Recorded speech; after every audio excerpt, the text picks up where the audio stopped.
Oremos. Señor, gracias otra vez por esta mañana. Sabemos que todos los días, las semanas, las horas de nuestras vidas te pertenecen a ti. Señor, gracias por crearnos, gracias por poner tu plan de salvación en nuestro corazón. Gracias por tu palabra también y por tu iglesia y por amigos y compañeros, hermanos, Señor, para acompañarnos en esta vida. Señor, pedimos hoy por la clase sobre Judas, pedimos por los que van a presentar durante la clase y también después, mañana y lunes. Señor, gracias por las horas invertidas en tu palabra. Pedimos que no solamente los que presentan sean beneficiados por lo que estudiaron, sino que todos nosotros realmente salgamos aprovechando esta enseñanza de todos y cada uno. En tu nombre oramos. Amén. Muy bien. Pues hoy, durante la primera hora, como ya saben, vamos a ver Judas, carta de Judas, el penúltimo libro en la Biblia, una carta breve, no tan breve como segunda y tercera de Juan, pero sí uno de los libros más breves en la Biblia. Pues casi como siempre empezamos con lo del autor.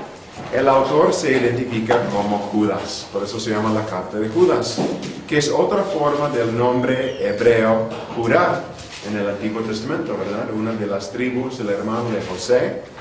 En griego, en hebreo Judá, en griego Eudas, un nombre común entre los judíos.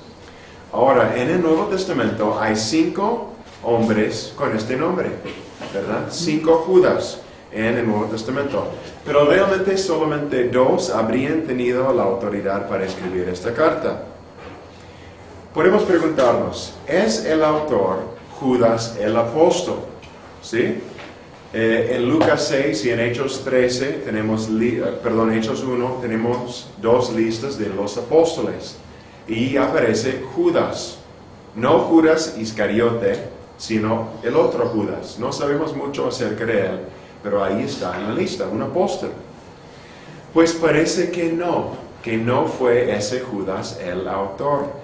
Porque el autor de esta carta, si ven el versículo 17, si alguien nos hace el favor de leer el versículo 17, este autor de esta carta parece separarse de los apóstoles. ¿Qué dice el versículo 7? Pero vosotros, amados, tened memoria de las palabras que antes fueron dichas por los apóstoles de nuestro Señor Jesucristo. Ahí está, dice, acuérdense ustedes de las palabras que antes escucharon de los apóstoles. Si fue él uno de los 12, entonces él también era discípulo y apóstol. Pero dice, acuérdense ustedes de las palabras que escucharon de los apóstoles. Parece que no es. Pero hay otra posibilidad muy fuerte. Es el autor, en segundo lugar, el medio hermano del Señor. Otra vez tenemos otras listas en la Biblia, en Mateo 13 y en Marcos 6, donde tenemos los medios hermanos de Jesús. ¿Quién era otro medio hermano de Jesús que compuso una carta? Santiago o Jacobo, ¿verdad? Pues tal vez Judas, otro hermano, es el autor de esta carta. ¿Por qué creemos esto? ¿Por qué pensamos esto? Pues en el versículo 1 de esta carta, ¿qué dice? Judas, siervo del Señor y hermano de Jacobo. Pues ¿cuál Jacobo? Lo más probable es este Jacobo, el líder prominente en la iglesia en Jerusalén, el autor de la carta con su nombre. Pensamos esto porque lo más típico entre los judíos era llamarse un hijo de alguien, ¿no? Soy hijo de tal persona. Y inclusive hoy, ¿no? Cuando conocemos a jóvenes, no sé, en la iglesia, ¿y eres hijo de quién? ¿Quiénes son tus papás? Pero ¿qué dice Judas? No menciona a su papá, dice hermano de Jacobo. Pues lo más probable es que su hermano era un hombre de cierta prominencia, cierto renombre, y por eso Judas dice, soy hermano de Jacobo, el Jacobo que todos ustedes conocen o han escuchado de él. ¿Sí? Ahora, Ni Judas ni Jacobo, los dos hermanos, se referían a sí mismos como hermanos del Señor. ¿Sí? No usaron esa conexión sanguínea con Jesús como para que la gente les escuchara. ¿Sí? Aunque otros sí les llamaban así. En Mateo 13, Juan 7, etc. Y muchas, de hecho en Hechos 1, 1 Corintios 9, tenemos mención por parte de otros, cuando ellos sí dicen, ellos eran hermanos del Señor. ¿Sí? Ahora, tenemos referencias tempranas en la historia a esta carta por personas que sí la aceptaban como canónica, una carta digna de ser incluida en el canon. Tenemos Clemente de Roma al final del primer siglo, tenemos Clemente de Alejandría en el segundo siglo, Tertuliano, segundo y tercer siglo, y Orígenes, segundo y tercer siglo. Padres de la iglesia temprana que todos incluían esta carta como las escrituras inspiradas por el Espíritu Santo. Ahora, más tarde en la historia, tercer siglo, cuarto siglo, Jerónimo y Dídimo dijeron que algunos no aceptaban esta carta como canónica por su uso de literatura no inspirada o apócrifa. En esta carta, ¿ustedes se acuerdan a quién cita Judas alguna vez? ¿O a qué escrito cita? Hay por lo menos dos citas a obras no bíblicas dentro de la carta. Enoch, sí, y que creo que es primero de Enoch, que inclusive hoy es parte de los libros apócrifos, ¿no? Y menciona a Caín, pero no como obra. Menciona también una conversación entre Miguel y el diablo, donde menciona un escrito de Moisés. ¿Sí? Ese escrito se llama probablemente la Asunción de Moisés, que fue un escrito que ahí estaba circulando en la historia temprana de la iglesia, que claro no era un libro bíblico ni nada. Pero podemos decir, y muchos han dicho, que Judas, igual que Pablo, en algunos casos citan a otros autores no bíblicos para apoyar algo que quieren comunicar, ¿no? Una verdad que ahí encuentran en su enseñanza para comunicar algo más. Por ejemplo, Pablo. ¿A quién citó Pablo? Bueno, cuando estaba, por ejemplo, en Atenas, ¿qué dijo?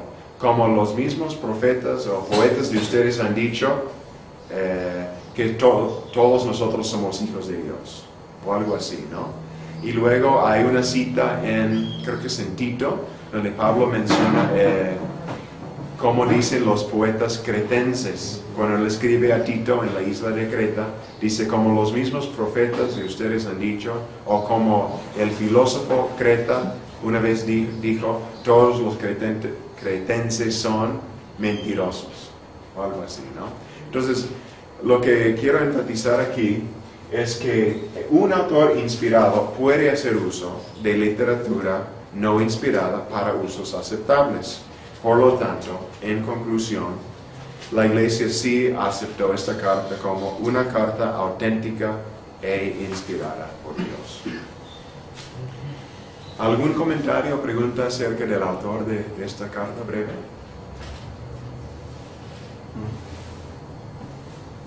Muy bien. Fecha y lugar. No hay mucho que podemos decir aquí porque no hay nada en la carta que requiere una fecha más tarde que la vida de Judas, el hermano del Señor, hablamos del primer siglo, ni las vidas de los apóstoles.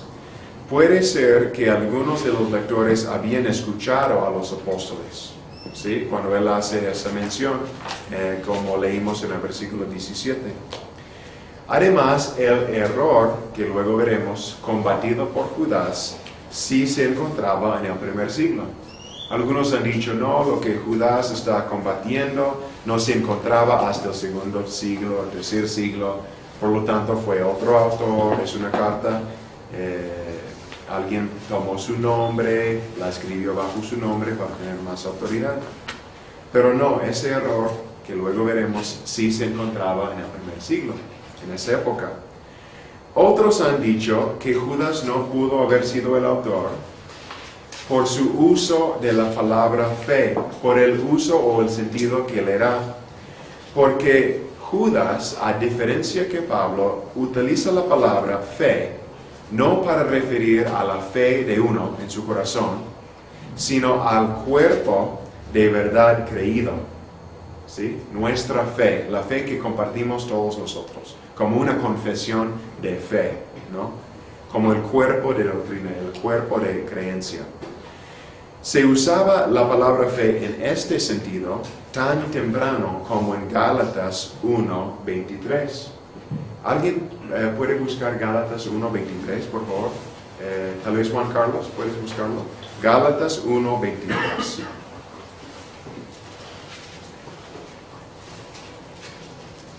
Entonces, otra vez estamos viendo aquí el uso de la palabra fe, no la fe individual de uno que cree, sino el cuerpo de enseñanza creído. Gálatas 1:23.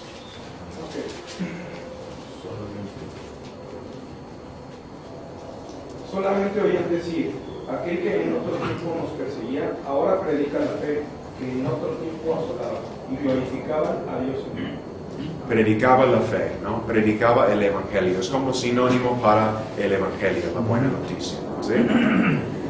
Ahora, hay una cierta relación, parece, entre Judas y 2 de Pedro. Tienen algo de contenido compartido. Pero la cuestión es quién escribió primero y quién escribió después, quién hizo uso de la otra. Y no quiero entrar mucho en esto porque no se puede decir muy fácilmente. Pero si 2 de Pedro hace uso de Judas, entonces Judas fue escrito primero, tal vez cerca del año 65. ¿Sí? Si fue al revés, entonces fue una fecha cerca del año 80. Pero más o menos estamos hablando del 65 al año 80, 2 de Pedro, o Judas primero y luego el otro. Y en cuanto al lugar donde lo escribió Judas, no sabemos.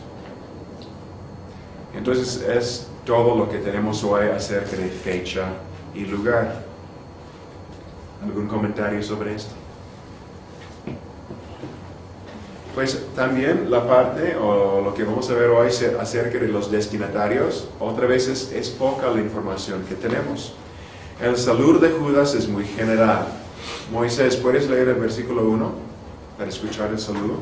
Judas, siervo de Jesucristo y hermano de Jacobo, a los llamados, santificados en Dios Padre y guardados en Jesucristo.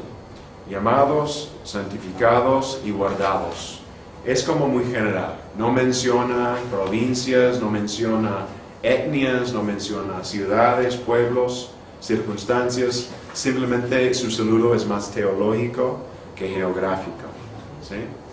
Ahora, lo que sí podemos decir es que pueden ser lectores cristianos judíos, con un trasfondo judío, ¿verdad? Porque las alusiones al Antiguo Testamento, ahí veremos eso en el contenido pronto, hizo mención Esaú de Caín, por ejemplo, y su uso de esta profecía o carta de Enoc, sí sugieren una familiaridad con el Antiguo Testamento por parte de los lectores. Si fueran gentiles, pues no parece muy probable que el autor mencionara a Caín, Sodoma y Gomorra, Enoc, todo esto, ¿no? Parece que son judíos. Ahora, Judas, como ya comentamos, no menciona la ubicación de sus lectores. Algunas posibilidades, según la información recopilada por Carson y Moore, son Palestina, Egipto, Asia Menor, Antioquía, pues muchas partes, ¿no?, del mundo antiguo, ¿no? Sabemos acerca de los destinatarios que parece que luchaban con una herejía, y aquí va el nombre de la herejía. ¿Cómo se llama? Antinomianismo. Sí, antinomianismo. Lo mencionamos la semana pasada en conexión con las cartas de Juan. Pero ¿qué vemos en esta palabra? Está en contra, anti, ¿qué? Ley. Contra la ley, ¿sí? El nomos es la ley. Entonces vamos a ver en un rato más de qué se trataba esto, ¿no? Son personas que quieren rechazar por completo la ley y decir, Dios ahora es un Dios de gracia y no de ley, por lo tanto, podemos pecar tanto que cuanto queramos, porque Dios perdona y su gracia es abundante, ¿no? Obviamente un error. Entonces, si vamos al propósito, ocasión y propósito, ahora entramos a la situación a la cual se dirige Judas. Judas advierte a sus lectores acerca de ciertos hombres inmorales que andaban entre ellos pervirtiendo la gracia de Dios. Y la palabra clave es gracia. Estaban aprovechando la gracia y abusando de ella. Vamos a ver como 7 características de estos hombres inmorales que andaban entre ellos, según la carta. Y voy a pedir que un voluntario rápido lea una u otro versículo. En primer lugar, vemos que ellos abrazan una falsa doctrina y una falsa espiritualidad. No vamos a leer todos estos 3 versículos, tal vez basta con el 8. Palma, por favor, el 8. Sí. No obstante, de la misma manera también estos soñadores mancillan la carne, rechazan la autoridad y blasfeman de las potestades superiores. Ahí dice Judas que eran soñadores. Probablemente decían ellos que tenían visiones sobrenaturales. Y en el versículo 19, Judas dice que no tienen el Espíritu. A pesar de sus sueños, de sus visiones, Judas claramente dice, no tienen el Espíritu. Posiblemente ellos decían que tenían una inspiración especial del Espíritu, y Judas quiere decir que no es cierto. En el versículo 11, que leeremos más tarde, Judas dice que son comparados con Caín, una comparación no muy favorable, que ofreció sacrificios sin fe, y son como Balaam, que usó la religión para enriquecerse. Veremos eso al rato también. Entonces, en primer lugar, estos hombres inmorales abrazaban una falsa doctrina y una falsa espiritualidad. Y no solo eso, sino también eran arrogantes. Mónica, versículo 16, por favor. Estos son murmuradores, querellosos, que andan según sus propios deseos, cuya boca habla cosas infladas, adulando a las personas para sacar provecho. Ahí está, arrogantes y también egoístas. José Luis, 12. Estos individuos son un peligro oculto, sin ningún respeto, convierten en parrandas las fiestas de amor fraternal que ustedes celebran. Buscan solo su propio provecho, son nubes sin agua llevadas por el viento, son árboles que no dan fruto cuando deberían dar, están doblemente muertos, arrancados de raíz. Son egoístas, buscan el provecho de ¿quién? De Ellos mismos, ¿sí? Así dice. Aparte, Judas dice, no solo eso, sino también son desdeñosos de la autoridad. Ya leímos el versículo 8, vamos a escucharlo otra vez, pero ahora con esto de un rechazo de la autoridad. Francisco, 8, por favor. De la misma manera, estos individuos, llevados por sus delirios, contaminan su cuerpo, desprecian la autoridad y maldicen a los seres celestiales. Ahí está. Y también el versículo 16. Roberto, ¿tiene el...? Ok. Carlos, ¿tiene el versículo 16? Sí. Dice, entonces son murmuradores, querellosos, que andan según sus propios deseos, cuya boca habla cosas inflamadas, adulando a las personas para sacar provecho. Ya leímos ese versículo bajo otra característica, pero murmuran, critican la autoridad. Entonces, ahí tenemos estas características y Algunas otras son también avariciosos. Pues ya hemos leído tanto el versículo 11 como el 16 que dicen que codiciaban el provecho económico y trataron de adquirirlo por anular a las personas. Eran pastores que solamente alimentaban a sí mismos, pero no producían nada de valor para otros. Y acuérdense que dijo Juan, pues en otra carta, que dijo que era el trabajo del pastor. ¿Se acuerdan en 1 de Juan? Que murió por sus ovejas. Jesús murió por las ovejas y luego cuando Jesús se resucitó y habló con Pedro, perdón, no fue Juan, fue Pedro, lo restaura, ¿no? Como su discípulo, como su apóstol, y dice, ¿me amas? Al final de Juan, y luego dice, da de comer a mis ovejas, cuida, apacienta a mis ovejas. Y luego cuando Pedro escribe, creo que es el 1 de Pedro, él también da instrucciones a los pastores, que también dice, alimentan a las ovejas. Es el trabajo del pastor. Pero aquí en Judas, hablando de ellos, dicen, ellos buscan su propio provecho, no alimentan a las ovejas. Son avariciosos y también son sexualmente inmorales. Vamos a leer el versículo 4 y 7. Moisés 4 y 7 en Alicia, por favor. Porque algunos hombres han entrado encubiertamente, los que desde antes habían sido destinados para esta condenación, hombres impios que convierten en libertinaje la gracia de nuestro Dios y niegan a Dios el único soberano y a nuestro Señor Jesucristo. ¿Y el 7?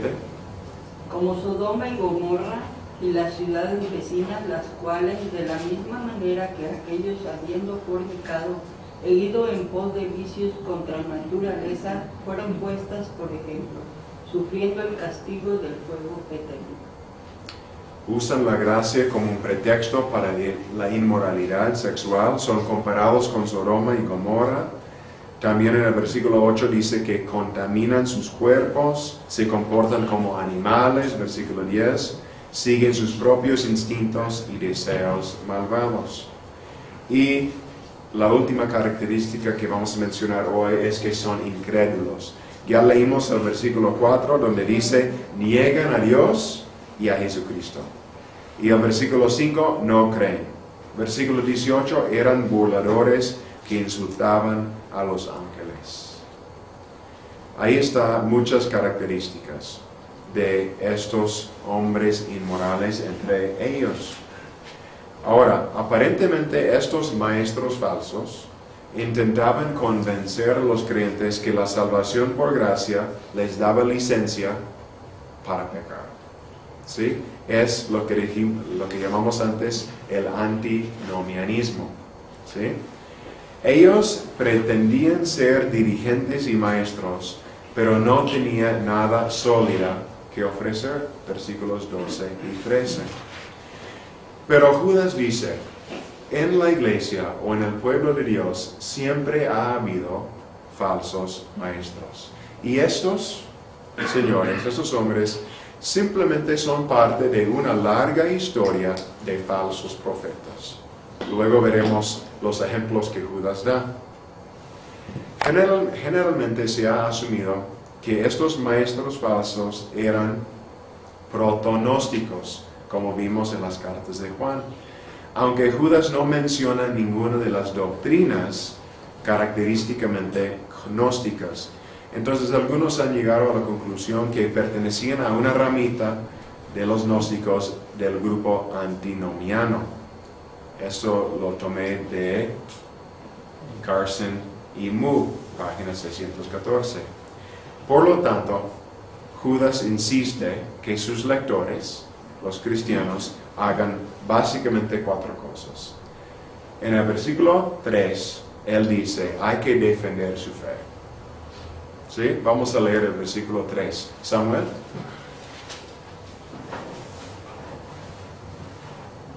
Amados, por la gran solicitud que tenía de escribirles acerca de nuestra común salvación, me ha sido necesario escribirles, exhortándoles que contiendan ardientemente por la fe que ha sido una vez dada a los santos, Contiendan por la fe que les fue dada por los santos.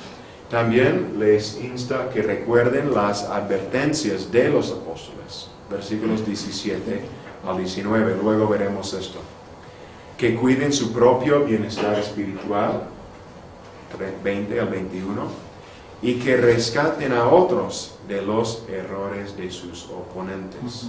Veremos esto al final de la carta. Bueno, en pocas palabras, este es un resumen entonces de la ocasión y el propósito de la carta.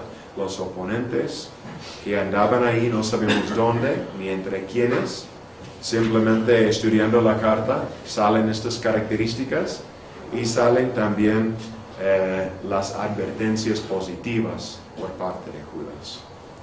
¿Alguna pregunta acerca de esta sección o algo que ustedes leyó en la carta o que leyeron en Harrison o Carson y Moore? ¿Sí, bueno, Enriqueta? yo tengo una pregunta. Sí.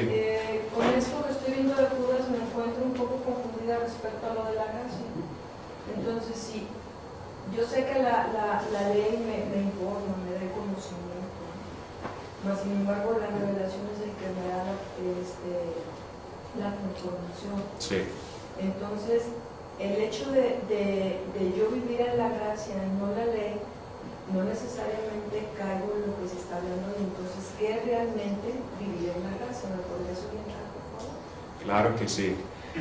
Pues en este caso lo que Judas está criticando son personas que dicen puedes pecar lo que quieras porque la gracia abunda, pero como verdaderos cristianos y como la enseñanza bíblica nos dice que sí vivimos en la gracia, no podemos salvarnos, la salvación es gratuita, Dios nos da su favor inmerecido, ¿sí? Nos perdona los pecados, pero esto no nos da licencia para no tratar de seguirle la vida, para no orar para que su espíritu nos siga cambiando y transformando más y más a la imagen de Cristo. Es decir, tomamos en serio el sacrificio de Cristo por nuestro pecado, por lo tanto, no queremos seguir pecando, queremos evitarlo. Pero la situación en la carta, o con estos maestros falsos, era no, peca cuanto quieras porque Dios te perdona. ¿Sí? Y Dios sí perdona, pero no perdona a la persona que peca y peca sin un arrepentimiento verdadero, porque el arrepentimiento verdadero es ya dar vuelta a nu y querer cambiar y dejar atrás todo eso. ¿Eso ayuda o hay otra? Sí, o sea, yo sé que, vuelvo a repetir, la ley te informa, o sea, el conocimiento te informa, la revelación te transforma, tú en tus propias fuerzas no puedes decir, yo ya quiero dejar de hacer esto, porque te frustras cuando lo lees y no lo puedes hacer. Entonces, más bien, o sea, aquí se me viene a la mente un versículo en Juan, donde habla del Espíritu Santo, ¿no? De que dice que Él es el que nos va a convencer. Y hay otro en Jeremías, también se me viene 29-23, donde dice mi palabra es como fuego y como martillo que quebranta la piedra. O sea, la palabra de Dios, tanto la ley, la que va a llegar un momento en que me va a revelar y me va a transformar. Pero mis propias fuerzas, y yo digo, es que ya no quiero, me arrepiento, pero ya no lo voy a hacer. Me voy a frustrar porque no lo voy a poder hacer por mí misma, eso claro. Entonces, si lo trato de hacer nada más porque quiero obedecer a la palabra, me va a llegar un momento en que me frustro y mejor ya he mirado la palabra, porque entre más leo, no me estoy volviendo culta, pero no me estoy volviendo hacedora. Entonces, ¿qué está pasando? Entonces, el vivir, yo así lo considero, perdone, quiero que me corrijas, el vivir en la gracia, yo sé que el Espíritu Santo es el que va a hacer la obra en mí. Correcto. Porque entre más me dicen, mira, ve lo que dice aquí la palabra, ya no por decir, ya no mientas, ya no caigas en la ira, y lo leo, ya cambia, y sí lo quiero hacer, pero no puedo. Entonces, por eso viene el Señor, come querer como el hacer. Pero se me viene ahorita en Juan lo que menciono, el Espíritu Santo es el que va a transformar, y la otra que te dije, ¿no? De que la palabra es como un martillo. Por eso es la importancia de estar permaneciendo, estarme alimentando, porque va a llegar un momento en que ahí me va a dar la revelación, me va a dar la transformación en mi vida. No por mis esfuerzos de estar cambiando, leo, y me frustro, no puedo. Y lo estoy leyendo y quiero obedecer. Sí me doy a entender. Sí. Pues en esta carta Judas no hace mención del Espíritu Santo y su papel en todo esto, aunque claro, en otras partes de la Biblia encontramos esa enseñanza y tenemos que tomarla en cuenta. Sin embargo, aunque Dios es el que hace la obra en nosotros, hay un sentido en el cual cooperamos con el Espíritu, ¿sí? Por ejemplo, en Filipenses 2, hay un versículo que dice, Dios es quien pone el querer como el hacer. Por lo tanto, lleven a cabo su salvación con temor y temblor. Dios es que hace, por lo tanto, lleven a cabo ustedes. Hay una cooperación misteriosa entre el Espíritu y nosotros. Yo te menciono, permaneciendo. Por ahí también en Juan dice, si permaneces en mí y mi palabra permanece en ti, o sea, todo es la palabra, y se pídeme todo lo que quieras y te lo voy a conceder. O sea, es permanecer, estarme alimentando de la ley que es la palabra y es la que hace la transformación en mi vida. Me revela y ya me transforma. Pero mis propias fuerzas, entre más me esfuerzo, creo que más me frustro. No sé si me doy a entender mi mensaje. Porque a mí me ha pasado, lo hablo por mí, en mi momento yo me esforcé tanto, yo muy pulquita, casi abrí sola la Biblia, y yo decía, es que no veo los cambios, o sea, qué frustrante, entre más estudio, mucho conocimiento, más me frustro porque esto no lo puedo cumplir. Entonces fue cuando Dios me llevó a estas citas que yo te menciono, entonces me empieza a dar la relación en los versículos y empieza a ver la transformación, sin el esfuerzo de que ya la información ya la traía, o sea, tremendo, pero ¿dónde estaba el cambio? Okay. Lo hablo en lo personal, si estoy en un error quiero que me corrijas. No, está muy bien dicho, ¿sí? ¿Alguien quiere agregar un comentario más? ¿Roberto? Sí, lo que pasa es que mucho consumimiento te frustra cuando te das cuenta de que no sabes nada, y la cosa es que tenemos que reconocer que no somos nosotros los que vamos a hacer las cosas, porque por naturaleza tenemos esas dos cosas, naturaleza humana, pecadora, y naturaleza divina, espiritual. Entonces es una lucha que el mismo Pablo reconoce. Entonces yo pienso que lo más importante es lo poquito que yo aprenda, póngalo en práctica, y de esa manera no nos vamos a desviar. Si yo tengo mucho conocimiento, esto me obliga a tener mucha práctica. Sí, es cierto. Y nada más un comentario acerca de la ley y la gracia otra vez, porque la misma ley de Dios es un acto de gracia por parte de Él, de revelarnos por escrito, o tan obviamente cuál es su ley, así funciona mi mundo, nos dice Dios. Y aparte, como personas ya salvas, la ley tiene una función, porque ahora se convierte en nuestra regla de gratitud. Ya como hijos de Él, ¿cómo debemos vivir? Así, pero en su poder y con la ayuda de su Espíritu, de su palabra. Sí, Fabiola. Bueno, lo que ella comenta es que Dios tiene sus tiempos. A lo mejor hay quienes no estamos preparados y nos da como que un impulso. Hay quienes estando preparados, tiene que pasar cierto tiempo para que Él nos dé como quien dice, el entendimiento, y como que de repente se hace la luz, ¿no? Sí. Entonces, ahora sí que Dios maneja sus tiempos y pues es esperar a que nos escuche. Muy bien. Francisco. Hay un versículo en Gálatas 3:24 que me gusta mucho. Dice que la ley fue nuestro ayo, o sea, nos fue llevando hasta los pies de Cristo. Aquí dice, así que la ley vino a ser nuestro guía encargado de conducirnos a Cristo para que fuéramos justificados por la fe. Excelente. Último comentario, gracias. Adelante. Yo lo entiendo como una respuesta humana a algo divino, en el sentido que es, bueno, para mí es como la otra cara de lo que pasaba con los Gálatas. O sea, en este lado es como menospreciar la gracia, decir, bueno, pues si Dios te salva, pues ¿de qué te preocupas? Peca lo que tú quieras.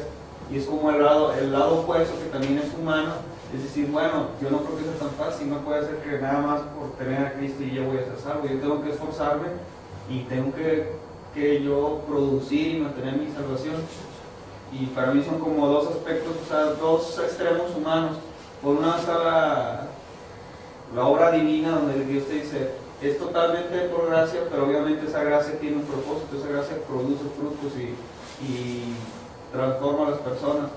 Y la respuesta humana, por un lado, es dudar de esa gracia y pensar que por medio de mis obras yo voy a poder como complementar o ayudarle a Cristo. Y el otro extremo es también humano, decir, no, pues al cabo es por gracia, pues de qué me preocupo, no voy a tocarlo. Sí, es un buen resumen, ¿no? Entre la tensión entre el libertinaje por un lado, que es lo que predicó los antinomianistas, los que creían en el antinomianismo, y por el otro lado el legalismo, ¿no? Esfuérzate y sálvate, ¿no? Muy bien, vamos a un bosquejo de la carta y vamos a leer versículos seleccionados para saborear esta carta. En primer lugar tenemos el saludo, que ya leímos, los versículos 1 y 2. Y luego tenemos la ocasión por la carta. Y lo que es interesante es que Judas escribe y dice, les iba a escribir acerca de esto, pero ahora les escribo acerca de esto. Quiero leer el versículo 3. Mario, por favor. Sí. Amados, por la gran solicitud que tenía de escribiros acerca de nuestra común salvación, me ha sido necesario escribiros exhortándonos que contendáis ardientemente por la fe que ha sido una vez dada a los santos.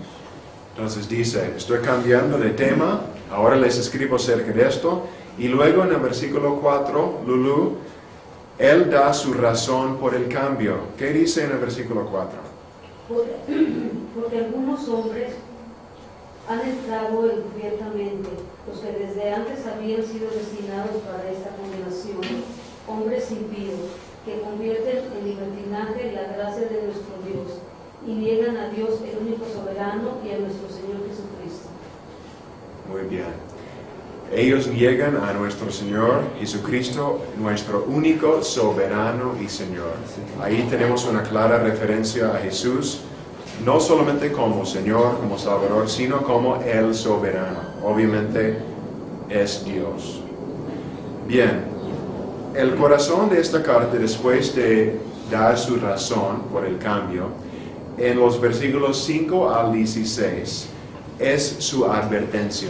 Y después del 16 entra en una exhortación positiva a los creyentes. Entonces vamos a ver los ejemplos históricos de los falsos maestros en su advertencia y también una descripción de ellos mismos en este día.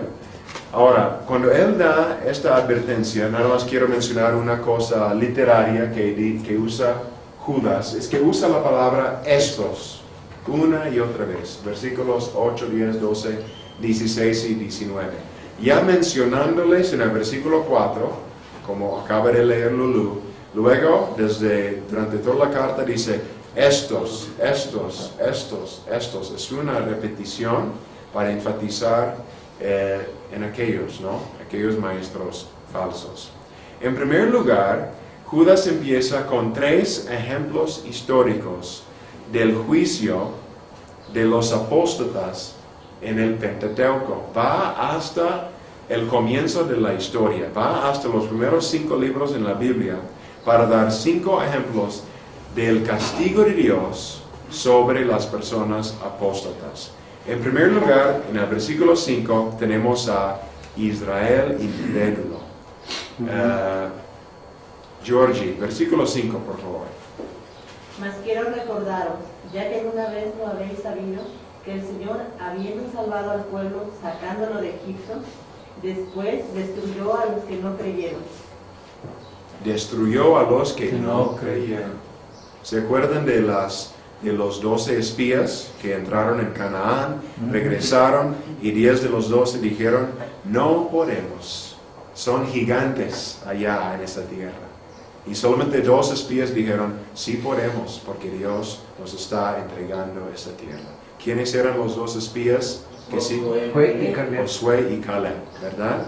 Pero como resultado de esta falta de fe, que era representativa del pueblo, andaban vagando 40 años en el desierto, toda la generación ahí murió como un castigo por falta de fe, y entraron después sus hijos y nietos, ¿no?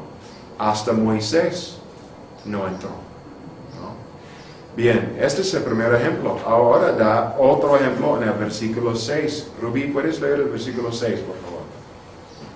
Y a los ángeles que no guardaron su dignidad, sino que abandonaron su propia morada, los ha guardado la prosperidad y visiones eternas para el juicio de gran día. Menciona en el versículo 6 los ángeles caídos, los que, según este versículo, abandonaron sus responsabilidades y o lugares. Los ángeles. Y versículo 7, otro ejemplo histórico desde la historia temprana de Israel. Enriqueta, versículo 7, por favor. Como Sodoma y Gomorra y las ciudades vecinas, las cuales de la misma manera que ellos, habiendo fornicado e ido en pos de vicios contra naturaleza, fueron puestas, por ejemplo, sufriendo el castigo del fuego. Entonces es otro ejemplo fuerte del Antiguo Testamento. Cuando ¿Sí? se refiere a contra naturaleza, ¿es sobre la homosexualidad? Sí. Probablemente sí. ¿Qué dice la frase exacta? Dice, en pos de vicios, habiendo fornicado e ido en pos de vicios contra naturaleza. Sí. Sí, de Sodoma y Gomorra cuando se habla de la destrucción.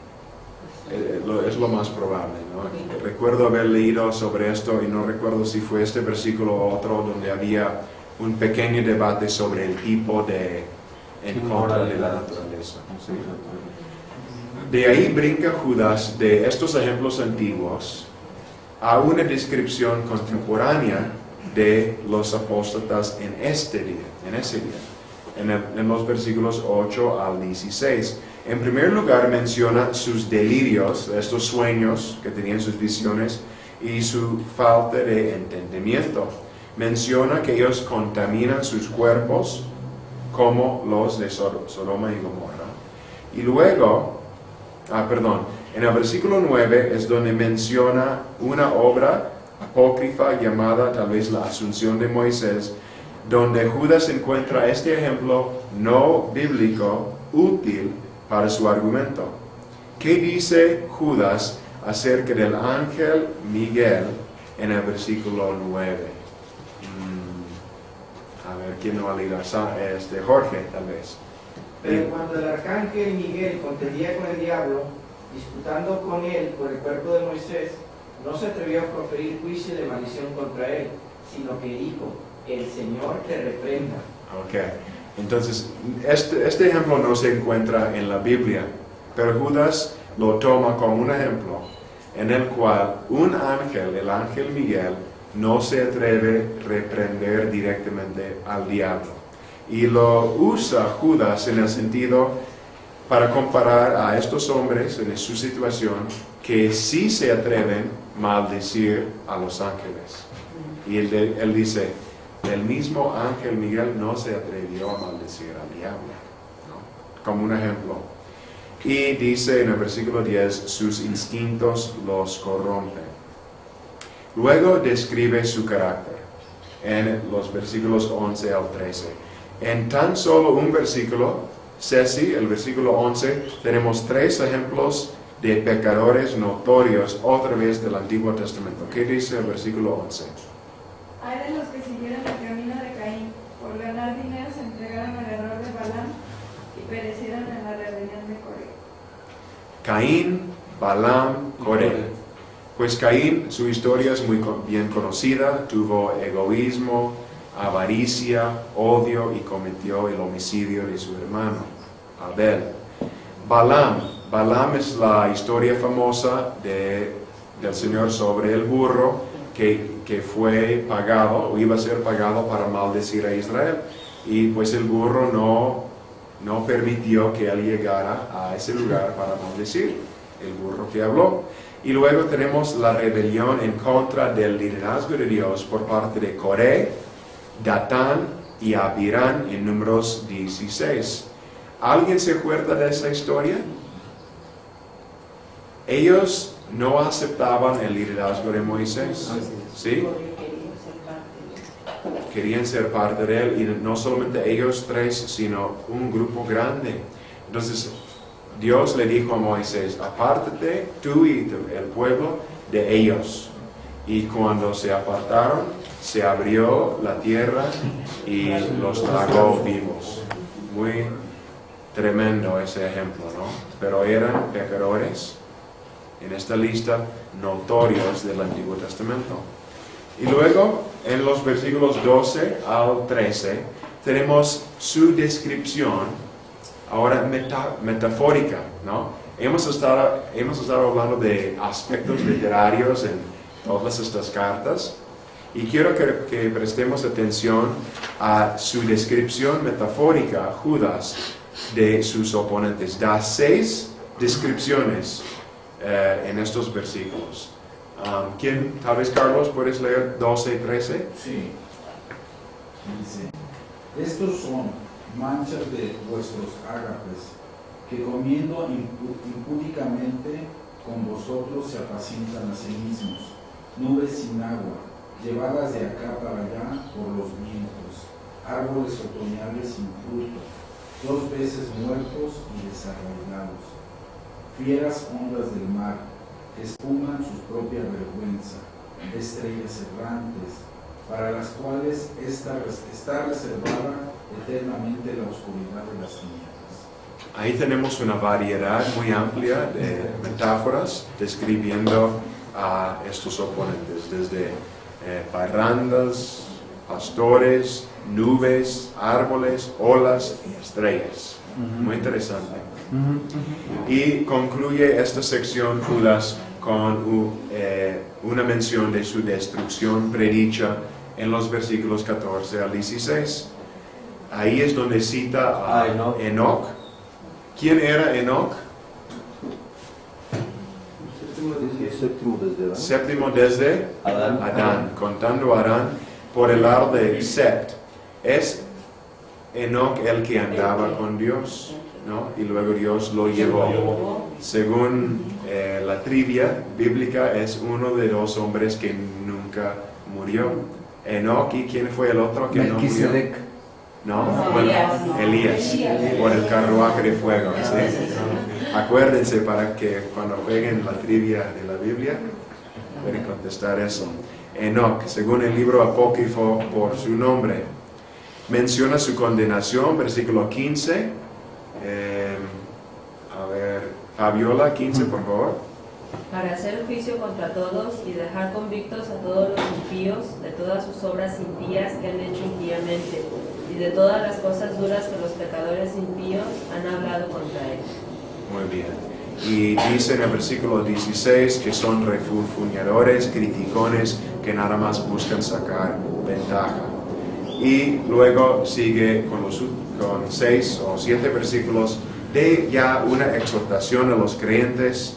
Dice Judas en el 19 y el 20, ellos causan divisiones y no tienen el Espíritu. Ustedes sí tienen el Espíritu. Vamos a leer esto más adelante. Es irónico, un poco irónico, si ellos eran parte de una ramita de los gnósticos que se creían muy espirituales, que Judas dice, ellos no tienen el Espíritu. Son burladores, predichos por los apóstoles de Jesucristo. Y luego dice, Mario, es tu versículo para tu investigación, 20 y 21, que dice en un sentido positivo los creyentes. ¿La interpretación? No, solamente leer los versículos 20. Pero vosotros, amados, edificados sobre vuestra santísima fe, orando en el Espíritu, conservaos en el amor de Dios, esperando la misericordia de nuestro Señor Jesucristo para vida eterna. Y esa palabra conservaos en el amor de Dios es un pequeño eco de su saludo al principio, donde dice, ustedes son guardados en el amor de Dios. Ahora, conservaos en el amor de Dios. ¿Sí? Y al final hay su doxología en los versículos 24-25. Ahora, es un poco atípico para una carta, al final, porque no hay mención de saludos finales, no hay mención de compañeros de trabajo, no hay mención de viajes ni peticiones de oración, simplemente concluye con una doxología enfocada en Dios. Vamos a leer la doxología. Palma, por favor, 24-25. y aquel que es poderoso para guardaros sin caída y presentaros sin mancha delante de su gloria con gran alegría, al único y sabio Dios, nuestro Salvador, sea gloria y majestad, imperio y potencia, ahora y por todos los siglos. Amén. Amén. Menciono otra vez que Él puede guardarnos, ¿no? Otra vez hay una conexión con el comienzo de la carta. Bien, quiero mencionar algunos aspectos literarios en esta carta que vemos. Tenemos en Judas un afán por grupos de 3. Tenemos descripciones doctrinales de sus lectores, versículo 1, una lista de 3 cosas. En su bendición, versículo 2, 3 bendiciones. En sus ejemplos del Antiguo Testamento tenemos 2 listas de 3 ejemplos cada uno. Sí. Tenemos 3 listas de 3 pecados, en los versículos 8, 16 y 19. Tenemos la mención de las personas de la Trinidad, 1, 2 y 3. Mención de amor, fe y esperanza, 1, 2, 3. 3 exhortaciones y 3 tiempos. Como que le gusta ese número y la repetición que le da. Ajá. Y número 2, bueno, la carta, ya mencioné, tiene un inclusio que empieza tal como concluye.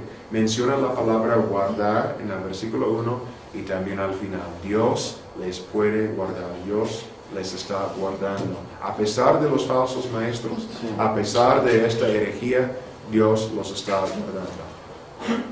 También el ángel Miguel es mencionado pocas veces en la Biblia. En el versículo 9, como leímos, y también Miguel solamente es mencionado en Daniel, capítulo 10 y 12, y en Apocalipsis 12, 7. A veces se escucha del ángel Miguel, pero ¿dónde se encuentra en la Biblia? Pues nada más en Judas, Apocalipsis y en Daniel. Ya mencioné el contraste agudo entre los versículos 19 y 20. Ellos no tienen el Espíritu, 19, y ustedes en cambio manténganse orando en el Espíritu Santo. Entonces ustedes sí lo tienen. Hay algunas figuras literarias en Judas de intrusos, animales, mención de cuerpos, carne, ropa, contaminación y manchas, naturaleza, nubes, árboles, olas, estrellas, menciona cadenas y oscuridad, construcción, juicio, rescatar a una persona de un incendio, defender como soldado y pararse y tropezarse. ¿Algún comentario, pregunta acerca de Judas, su contenido, su bosquejo o estos aspectos literarios? Sí, bueno, no sé si hay información sobre esto, pero siempre me he preguntado ¿para qué el arcángel Miguel se habrá disputado por el cuerpo de Moisés? ¿Con el diablo? ¿En qué sentido? ¿Para qué peleaban? ¿Con qué propósito? No sé. No sé si alguien más ha investigado eso, pero no estoy seguro. Sí, Mario. Pero en términos generales, aparte de los aspectos literarios, es una carta que a pesar de ser una carta muy pequeña, es una carta que tiene un gran contenido. De verdad es una carta muy... Yo lo he estado leyendo mucho porque sobre esto estoy haciendo mi investigación y cada vez que la leo encuentro mucho más mensaje e información.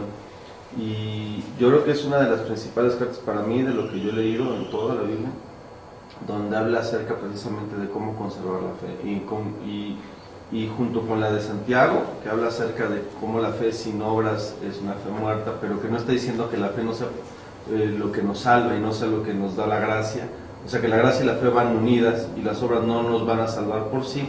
Aquí toca esa parte desde otro ángulo, diciendo que nuestra fe y la gracia de Dios es lo que nos da la salvación, pero que sin embargo nosotros tenemos que mantenernos fieles a Dios y tenemos que mantenernos esforzados a mantenernos en esa gracia, ¿no? Finalmente, el pastor Kenton hace unas semanas comentó algo que a mí me llamó mucho la atención. Dice, aquellas personas que pueden venir aquí, que están aquí el día de hoy, dice, y que no hay un cambio en su corazón de querer vivir una vida diferente porque sabemos que por tus propias fuerzas no puedes, dice, yo dudaría de su salvación. Él no hablaba acerca de que dudaba de las personas o de que las o que alguien dijera yo soy salvo, sino que él dudaba de que el Espíritu Santo pudiera estar, porque si el Espíritu Santo está en ti, entonces tú no puedes seguir viviendo como vives porque no puedes. El tema es como si a un carro de gasolina le pusieras agua. No va a funcionar cuando el Espíritu Santo está presente y cuando verdaderamente Dios está presente en tu corazón, tu vida cambia forzosamente. Y a eso es a lo que se refiere esta carta cuando dice, estos no tienen el Espíritu. Dicen que lo tienen, pero no lo tienen, porque si lo tuvieran no harían lo que están haciendo. Eso es a lo que se refiere la carta. No sé si es un poco el tema de lo que platicaba. Muy bien, interesante, ¿no? El ángulo donde él se acerca al tema de la fe. Al tema de la fe y de la salvación y las cosas. Muy interesante. Bien, sí. Un comentario, Juan. creo que la clave en la carta está en el versículo 24. Ajá. Y la esencia, o donde podríamos decir que se junta la gracia y... Bueno, esto es algo que he estado aprendiendo un poco, es... Básicamente es rebelión contra Dios todo, ¿no? Entonces, el 24 nos da la clave. Si tú empiezas a depender totalmente de Dios y a someterte, como ya lo han estado diciendo con otras palabras, Él es capaz de cuidarnos, ¿no? Porque finalmente depende de Dios, no de nosotros.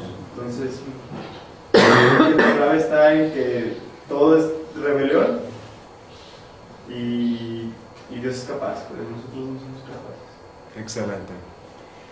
Quiero terminar esta hora con un resumen de 4 puntos del mensaje de Judas para nosotros hoy, ¿no? Donde realmente podemos ver una conexión entre lo que él enseña y nosotros hoy.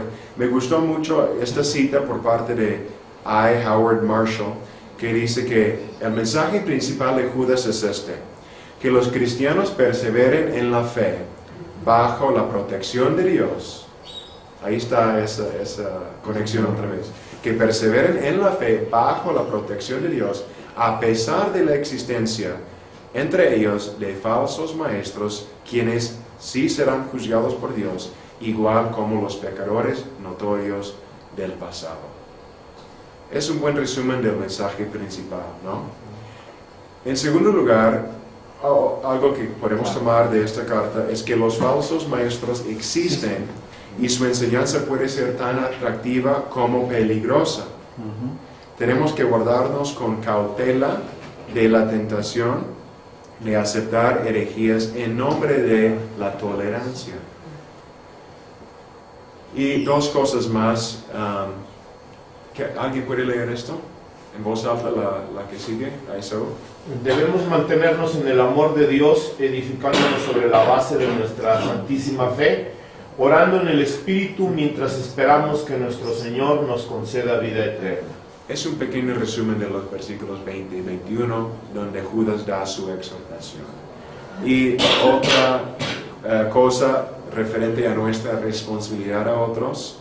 Rubí, ¿puedes leer en voz alta 22 y 23? Este último punto, que es un resumen de estos versículos.